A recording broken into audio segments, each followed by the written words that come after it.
Amin. Silakan duduk Bapak Ibu yang dikasihi Tuhan. Terima kasih untuk tim pemuji yang luar biasa, tim worshiper ya, musisi juga. Baik, shalom saudara. Shalom saudara. Puji Tuhan. Kita bersyukur kepada Tuhan karena kita sekali lagi mendapatkan kesempatan untuk belajar bersama-sama. Dan saya sangat yakin bahwa setiap hari Tuhan ingin menyatakan sesuatu dalam kehidupan kita. Dan lebih-lebih hari Minggu ini. Tuhan juga ingin menyatakan sesuatu dalam kehidupan kita melalui kebenaran firman Tuhan. Dan saya sangat bersyukur memiliki saudara-saudara yang luar biasa yang hari ini dengan setia terus rindu untuk belajar firman Tuhan. Nggak akan pernah bosan, kita akan terus mempersiapkan yang terbaik untuk supaya kita bisa belajar sama-sama. Dengan cepat saja saya ingin mengajak saudara untuk melihat tema saya hari ini yaitu refleksi. Refleksi. Apa yang saudara bayangkan ketika saya berbicara tentang refleksi? Cermin. Ini luar biasa ya, cermin. Yang tadi pagi mungkin kebanyakan ke mall ya. Ngomong refleksi, bayangannya pijet saudara. Ya nggak apa-apa sih. Tapi kaget saya, tapi ya nggak apa-apa. Memang ini adalah bagian dari keseringan kita gitu ya, refleksi. Nah, benar, cermin bisa. Karena di situ juga salah satu adalah cermin. Saya mempelajari di dalam arti bahasa, dalam bahasa Indonesia, refleksi itu bisa berbicara tentang pantulan, berbicara juga gerakan, gambaran, dan cerminan. Berbicara soal pantulan, maka ada namanya refleksivitas gitu ya. Sesuatu yang dipantulkan begitu. Gerakan juga refleks, nah begitu ya. Gambaran yaitu menggambarkan, mencerminkan atau refleksi dari gitu ya. Cerminan yaitu adalah sebagai sebab akibat. Tapi lepas daripada itu semua, saudara yang dikasihi Tuhan, bahwa kehidupan kekristenan itu tidak akan pernah lepas, kehidupan kita ya sebagai orang Kristen, tidak akan pernah bisa lepas dari kebenaran firman Tuhan. Yang percaya katakan amin. Kehidupan kita sebagai orang Kristen tidak pernah bisa lepas dari firman Tuhan. Sebab firman Tuhan itu berbicara atau memfokuskan beritanya tentang Tuhan Yesus. Dan itu artinya bahwa kekristenan tidak akan pernah bisa lepas dari Tuhan Yesus. Dan namanya juga kekristenan atau Kristen itu pertama kali disebut untuk mengidentifikasi, menunjukkan bahwa orang-orang yang disebut Kristen adalah orang-orang yang mengikuti Kristus. Dan itulah sebabnya sebagai alasan kalau orang itu mengikuti Yesus, maka pantulan Kristus harus nyata. Amin. Gerakan Yesus harus nyata. Seperti kalau kita lihat cermin, kalau saya bergerak ke kanan, cerminnya juga ikut begitu, mengikuti gerakan saya, begitu ya. Begitu. Jadi gambaran Kristus nyata juga dalam kehidupan kita. Dan cerminan Kristus juga nyata dalam kehidupan kita. Yaitu apa yang ada dalam diri kita, itu yang akan terpantul keluar, itu akan nampak keluar, itu akan menggambarkan siapa yang ada dalam kehidupan kita. Dan ini gak jauh berbeda dengan kehidupan kita sehari-hari. Jadi semakin banyak kita bergaul atau semakin banyak kita melihat sesuatu atau semakin sering kita membaca sesuatu, itu tanpa kita sadari akan masuk dalam kehidupan kita. Dan tanpa kita sadari akan terrefleksi, akan nampak dalam kehidupan kita. Kalau misalnya saya sering melihat berita-berita yang menakutkan, atau berita-berita yang berbau politik dan kemudian begitu menggetarkan gitu. Maka kalau saya berjumpa dengan Bapak Ibu Saudara dan kemudian kita berbicara apa gitu ya, maka yang keluar yang seperti itu saudara. Itulah sebabnya apa yang masuk itu juga yang akan keluar. Nah itulah sebabnya ketika kita atau saya tadi sempat sampaikan bahwa kita sebagai orang Kristen maka kita akan memantulkan Kristus. Kalau kita sering baca Alkitab maka apa yang dikatakan firman Tuhan yang keluar. Kalau kita sering mendengarkan renungan-renungan maka kita juga akan menguatkan banyak orang. Dan itu akan terrefleksi dalam kehidupan kita. Nah kerinduan saya atau doa saya, Pastor Gayus sering mendoakan setiap saudara jemaat dikasih Tuhan, selalu berbicara tentang bagaimana Tuhan, Pastor Gayus berdoa dan tim berdoa rindu supaya Tuhan menjadikan saudara semua menjadi perwakilan Tuhan di dunia ini. Amin saudara. Sehingga setiap orang berjumpa dengan Bapak Ibu Saudara sekalian, orang-orang di luar sana melihat Kristus terpantul dalam kehidupan kita. Nah, hari ini kita akan belajar tentang dua orang bersaudara, yaitu tentang Marta dan Maria, yang nanti saudara akan mendengar firman Tuhan yang akan saya baca di dalam Lukas pasal yang ke-10, ayat 38 sampai 42. Dan nanti saudara bisa melihat bahwa dalam kisah ini adalah kisah yang gak asing buat saudara. Tetapi yuk kita belajar sama-sama ya. Izinkan saya membacakan buat saudara dan mari perhatikan ayat demi ayat. Ayat 38 saya mulai. Ketika Yesus dan murid-muridnya dalam perjalanan, tibalah ia di sebuah kampung. Seorang perempuan yang bernama Marta menerima dia di rumahnya. Perempuan itu mempunyai seorang saudara yang bernama Maria. Maria ini duduk dekat kaki Tuhan dan terus mendengarkan perkataannya. Sedang Marta sibuk sekali melayani, ia mendekati Yesus dan berkata, "Tuhan, tidakkah engkau peduli bahwa saudaraku membiarkan aku melayani seorang diri? Suruhlah dia membantu aku." Tetapi Tuhan menjawab, "Marta, Marta, engkau khawatir dan menyusahkan diri dengan banyak perkara." Saya ingin mengajak saudara membaca ayat 42 bersama-sama. 1, 2, 3. Tetapi hanya satu saja yang perlu. Maria telah memilih bagian yang terbaik yang tidak akan diambil daripadanya. Nah, saudaraku, ayat ini cukup untuk menunjukkan kepada setiap kita bahwa kejadian boleh sama, dialami oleh dua orang, tetapi respon seseorang bisa berbeda-beda. Sama seperti dalam konteks ini. Dalam konteks ini kita tahu semua bahwa Tuhan Yesus dalam perjalanan pelayanan, tiba-tiba dia ingin mampir di rumah Marta dan Maria di daerah Betania. Dan kerinduan Tuhan Yesus memang mau mengunjungi keluarga ini karena keluarga ini adalah keluarga yang Tuhan sangat mengasihi, Tuhan sangat menyayangi mereka. Dan rupanya mereka juga sangat menghargai Tuhan Yesus. Dan kalau kita perhatikan, kita lihat slide berikutnya, ada satu respon yang menarik dari Marta dan Maria ketika Tuhan Yesus datang ke rumah mereka. Marta menerima Tuhan Yesus, Maria pun sama menerima Tuhan Yesus. Kita mau melihat bagaimana sikap Marta ketika dia menerima Tuhan Yesus. Yang dilakukan oleh Marta adalah dia menyibukkan diri. Saya rasa ini bukan hal yang salah. Kalau kita tahu bahwa akan ada tamu yang terhormat, tamu yang mulia, atau tamu yang menyenangkan, atau saudara yang begitu menyenangkan kita. Bahkan Tuhan Yesus mempunyai satu dampak bagi mereka. Dan tiba-tiba Tuhan Yesus datang ke rumah mereka. Wow, mereka akan dengan antusias menerima kedatangan Tuhan. Dan itulah sebabnya Marta menyibukkan diri. Apa yang dia lakukan? Seperti yang saudara tahu, dalam konteks itu Marta masak, Marta menyiapkan ini, mungkin dia ke belakang, segera dia potong ayam kalau misalnya ada di sana gitu ya, atau nyiapkan sayur mayur begitu. Tetapi yang saudara perhatikan bagian yang ketiga, Marta sibuk sekali melayani, tetapi Tuhan Yesus justru menegur, kamu khawatir dan menyusahkan diri dengan banyak perkara.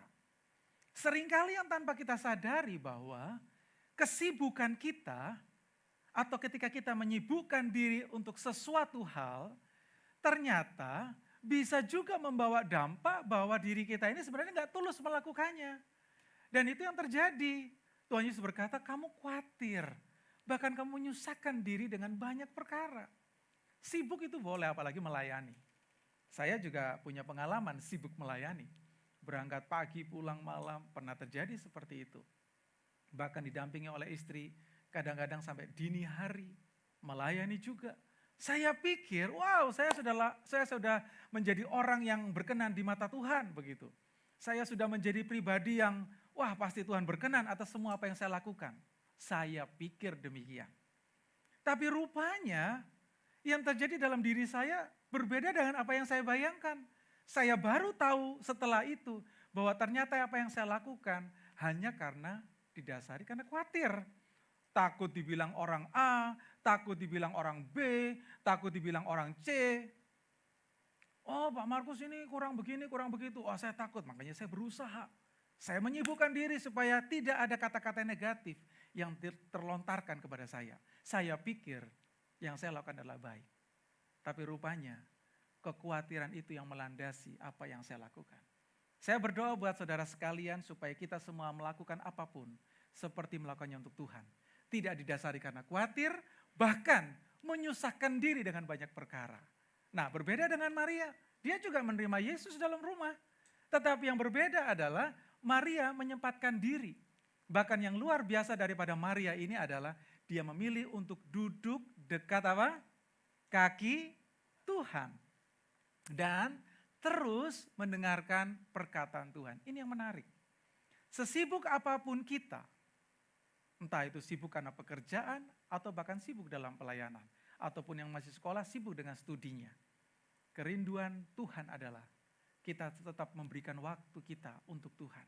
Ada waktu untuk Tuhan. Di mana kita bukan sekedar lapor Tuhan, hari ini saya kekurangan uang. Lapor Tuhan, hari ini saya punya masalah ini. Lapor Tuhan, hari ini saya begini, begitu. Enggak. Tetapi justru Maria memilih untuk duduk dekat kaki Tuhan, diam. Karena dia mau mendengarkan Tuhan. Seringkali yang kita lakukan adalah keluarkan dulu, baru tunggu jawaban Tuhan. Tapi Maria enggak, berbeda. Dia cuma diam, dan diam. Tapi dia membuka telinganya dan hati dan pikirannya supaya Tuhan bicara, dan bicara. Dan ini yang akhirnya menyebabkan, mari kita lihat respon mereka setelah apa yang terjadi itu, yang Marta sibuk, yang Maria dengar firman, yuk kita lihat responnya bagaimana. Respon Marta, karena dia hanya sibuk, khawatir dan menyusahkan diri, maka yang terjadi adalah sikap hatinya jadi tidak baik. Atau kalau bahasa saya punya sikap hati yang salah.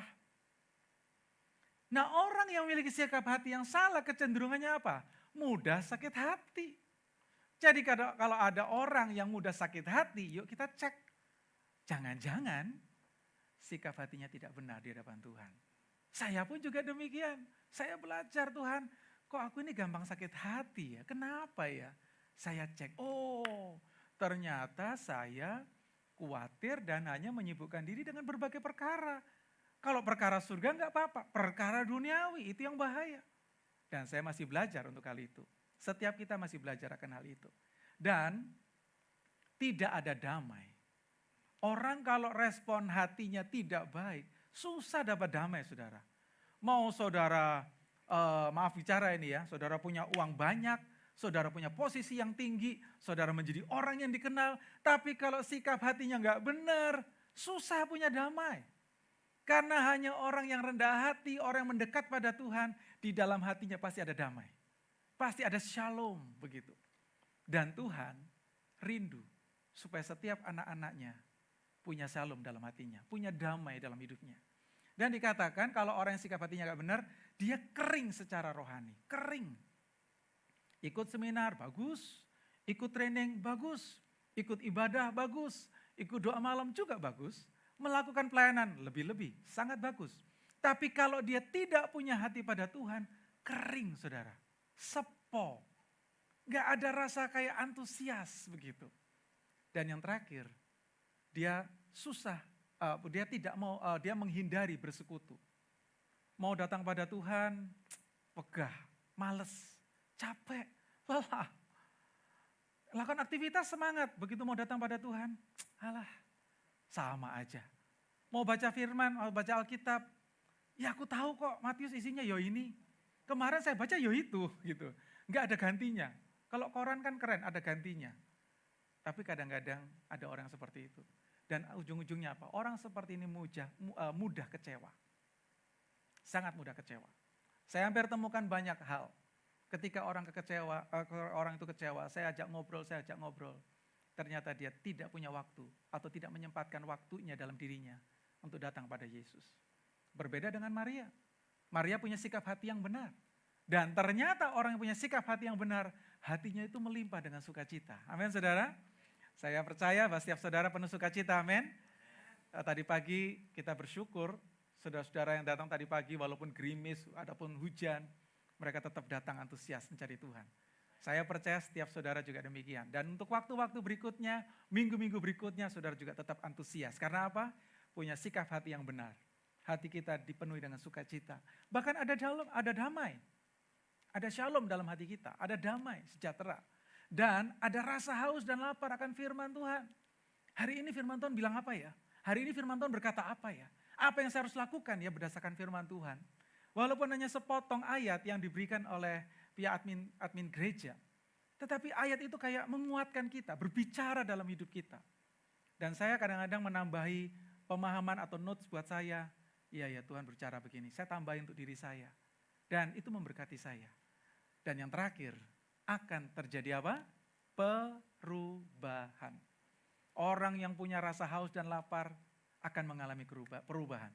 Orang yang lapar, haus makanan aja, setelah makan ataupun minum, dipenuhi dengan kepuasan.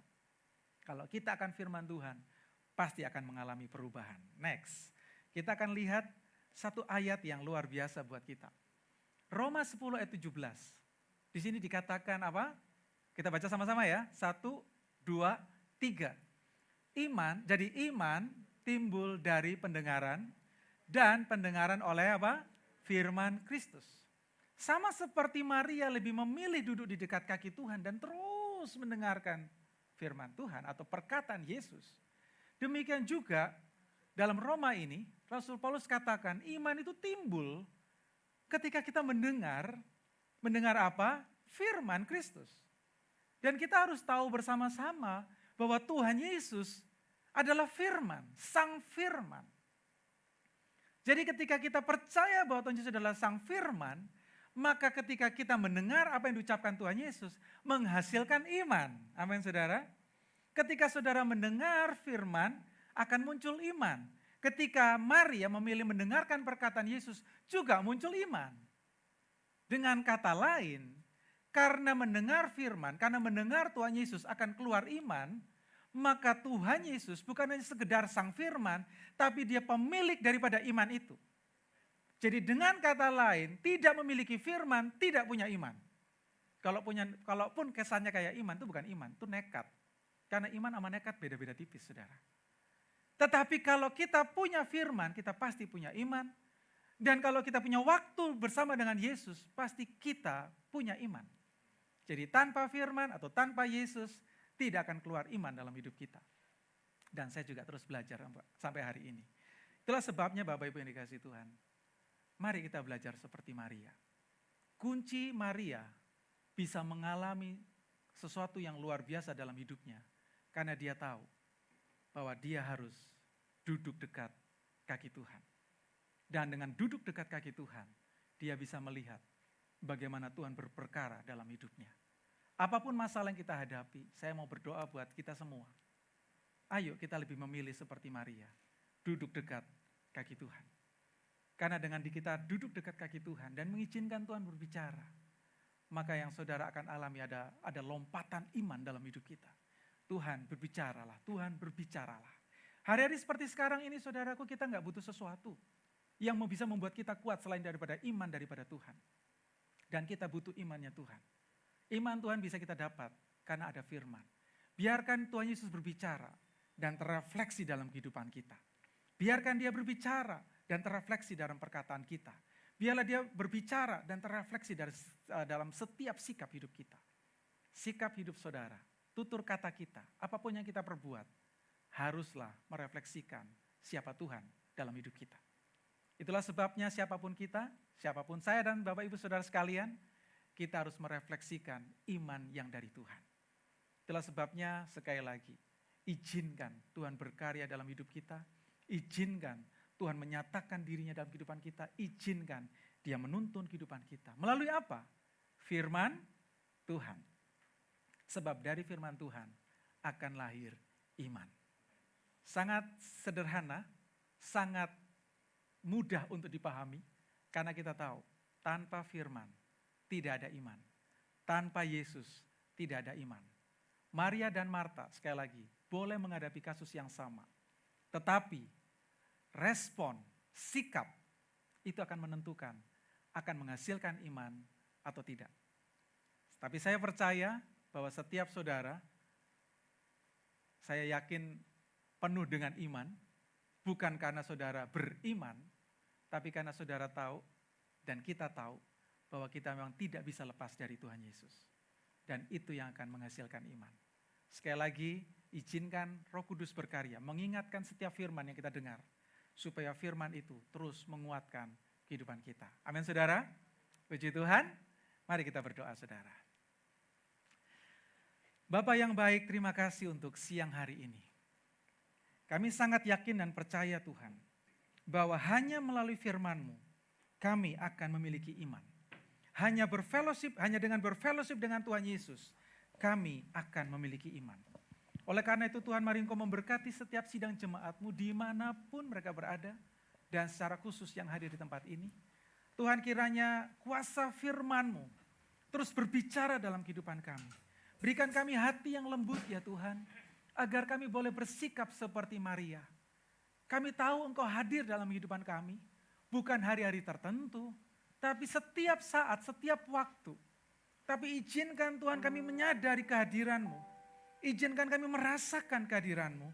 Izinkan kami memahami betapa Engkau ada dan dekat dengan kami. Dan biarlah itu membuat kami memiliki iman kepadamu. Karena kami tahu Tuhan, ketika kami memfokuskan hati kami pada firman-Mu, memfokuskan hati pada Engkau, maka kami percaya Tuhan, segala pergumulan, segala kesulitan, segala masalah yang ada di depan kami dapat jalani, kami dapat hadapi, dan kami dapat tanggung. Karena kami tahu bahwa segala perkara dapat kami tanggung di dalam Tuhan, dalam Yesus Kristus yang memberi kekuatan dalam hidup kami. Dan tidak ada alasan buat kami lemah, tidak ada alasan buat kami bimbang, tidak ada alasan buat kami ragu, bahkan tidak ada alasan untuk kami takut. Karena kami tahu kami punya Tuhan dan kami punya Engkau Tuhan. Biarlah setiap kami Tuhan boleh makin mengenal Engkau, bahwa Engkau adalah sumber iman dalam kehidupan kami. Tuhan Yesus yang baik, terima kasih untuk siang hari ini. Kami hanya bisa bersyukur Tuhan, karena kami mempunyai Engkau, memiliki Engkau, satu-satunya Bapa yang baik, yang menguatkan kehidupan kami. Memberkati setiap kami Tuhan, dan kami percaya kuasa firman-Mu meneguhkan iman kami. Terpuji nama Tuhan, dalam nama Yesus kami berdoa. Amin. Tuhan berkati. Silakan Pastor Jerry.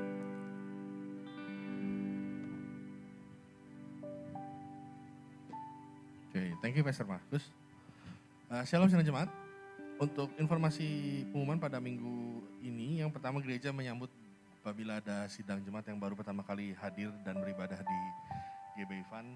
Selamat datang, dan kalau belum memiliki tempat ibadah yang tetap, boleh bersama dengan kami bertumbuh dan kami akan melayani dengan sukacita. Yang pertama adalah untuk kegiatan ibadah selama seminggu ke depan. Hari Selasa kita akan ada ibadah otentik, ibadah youth, ibadah muda dengan judul Game Time, dan akan dilayani oleh Kak Ruli. Jadi buat sidang jemaat yang berusia muda, ya kan, jiwa muda, nggak masalah usianya, umurnya berapa, tapi selama jiwanya masih muda, mari kita sama-sama bergabung di ibadah otentik. Usia SMP, SMA, kuliah boleh. Kemudian hari Selasa jam 7 malam kita adakan secara online menggunakan Zoom.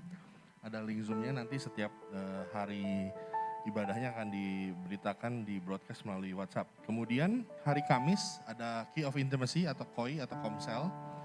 Ini kita adakan juga masih secara online menggunakan Zoom. Setiap hari Kamis jam 7 malam juga mari. Jadi di setengah minggu tidak hanya beraktivitas seperti biasa, tapi juga mari berkomunitas, berkomsel. Di sini lebih interaktif ya kan, bisa nanya, bisa sharing, bisa curhat, dan banyak hal lah di dalam KOI ini bisa dilakukan. Mari sidang jemaat boleh bergabung. Setiap hari Kamis pukul 7 malam. Kemudian hari Jumat ada Siloam Woman, ibadah khusus wanita. Jadi ini bukan ibadah kaum ibu ya, tapi wanita. Jadi yang belum menikah, sudah menikah, mari bergabung bersama setiap hari Jumat minggu pertama dan ketiga. Dan Jumat ini tanggal 19 November akan dilayani oleh Pastor Janet Evelyn dengan tema Iman Regenerasi. Nah ini juga kita masih adakan secara online menggunakan Zoom. Jadi dari tempat Bapak Ibu berada, di rumah atau di kantor atau dimanapun bisa ikut dan menghadiri hari Jumat 19 November jam 7 malam. Jadi pastikan jangan kelewatan, dan juga ajak rekan-rekan wanita lainnya untuk boleh sama-sama beribadah dan diberkati. Kemudian hari Minggu depan Ibadah Raya 21 November 2021 akan dilayani oleh lead pastor kita, Gayustar, dengan tema Ya Tuhan Ku Percaya. Dan seperti minggu ini, ibadah minggu kita adakan 2 kali, pukul 9 pagi dan juga 10.30. Dan pastikan sidang jemaat untuk mendaftar ke nomor telepon gereja, ya kan, nomor rekening cepet banget. Nomor WhatsApp gereja, ya kan. Setelah ini akan saya share nomornya, jadi pastikan kita karena berprokes jumlah dibatasi setiap minggunya, jadi sebelum ibadah harap melakukan pendaftaran registrasi. Kemudian ibadah juga bisa disaksikan secara online streaming YouTube jam 9 dan juga 10.30 di channel YouTube GB Faith Unlimited, bisa diikuti. Juga untuk ibadah-ibadah lainnya kita di tengah minggu ada recharge. Kemudian juga kita ada video-video singkat yang bisa ditonton di sana. Jadi pastikan channel YouTube GB Faith Unlimited sudah di-subscribe, ya kan. Terus tekan loncengnya, ya kan. Nah, itu kayak gitu.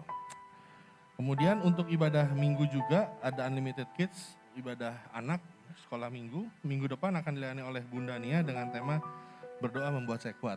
Nah, itu tadi penting bahwa dari sejak usia masih muda anak-anak itu diajarkan firman Tuhan.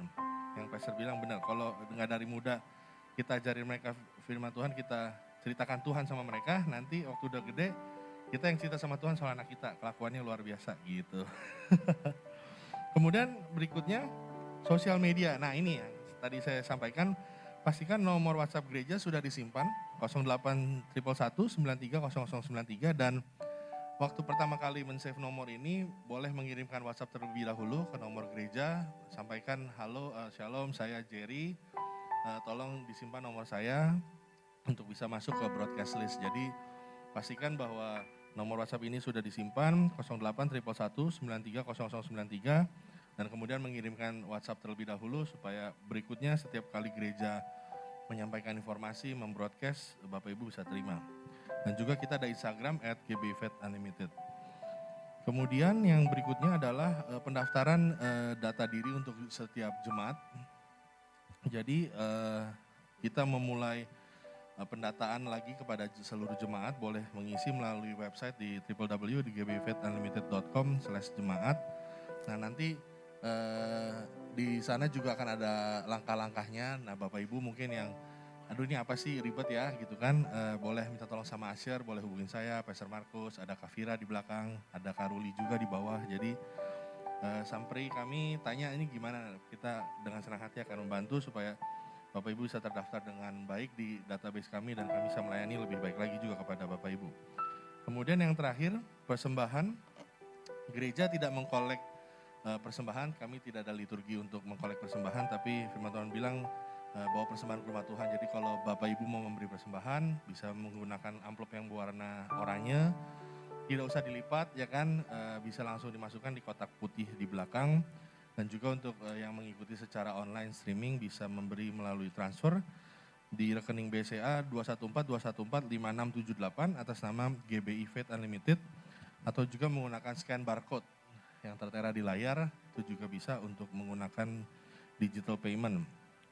Kemudian yang terakhir juga seperti yang kita ketahui, kita sedang terus membangun rumah Tuhan, kita mereno, membuat upgrade, perbaikan dan segala sesuatunya. Kalau Bapak Ibu rindu terlibat untuk bersama-sama berpartisipasi, juga boleh memberikan persembahan, transfer ke rekening BCA yang tadi saya sebutkan 21421456778 atas nama GB Faith Unlimited. Biar Tuhan yang memberkati kita semua. Dan diingatkan juga yang terakhir untuk tetap menjaga protokol kesehatan. Setelah ibadah raya selesai, boleh langsung pulang, jangan berkerumun, hindari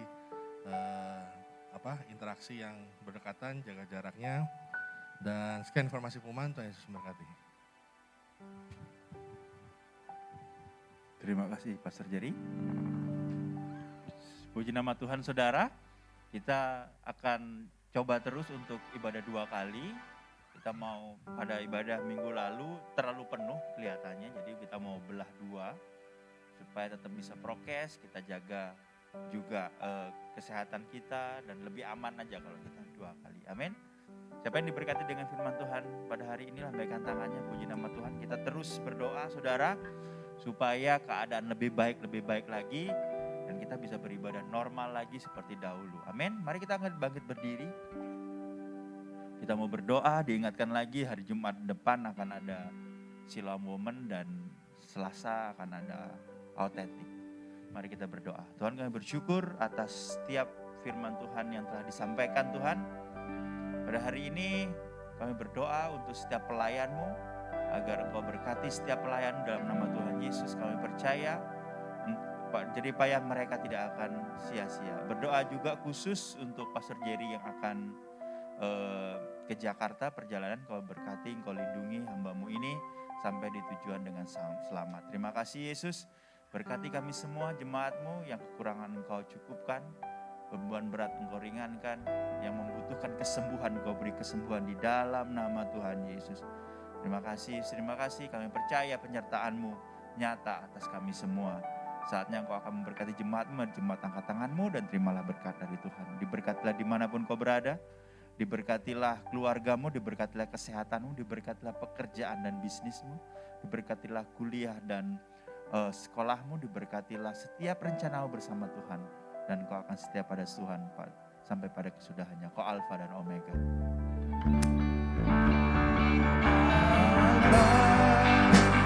Dan Omega, yang awal dan yang akhir, nama-Mu ditinggikan di atas segalanya.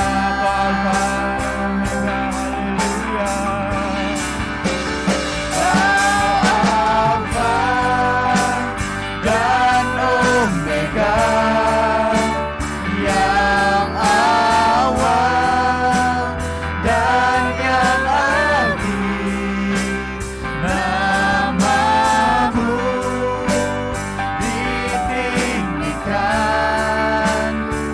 atas segalanya, nama-Mu ditinggikan di atas segalanya.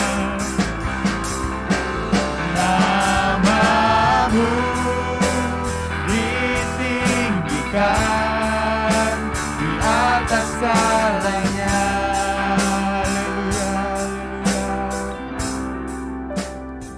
Terima kasih Yesus, terima kasih. Kau berkati ibadah di dalam nama Tuhan Yesus. Puji nama Tuhan, silakan duduk untuk bersaat teduh sejenak. Tuhan Yesus memberkati.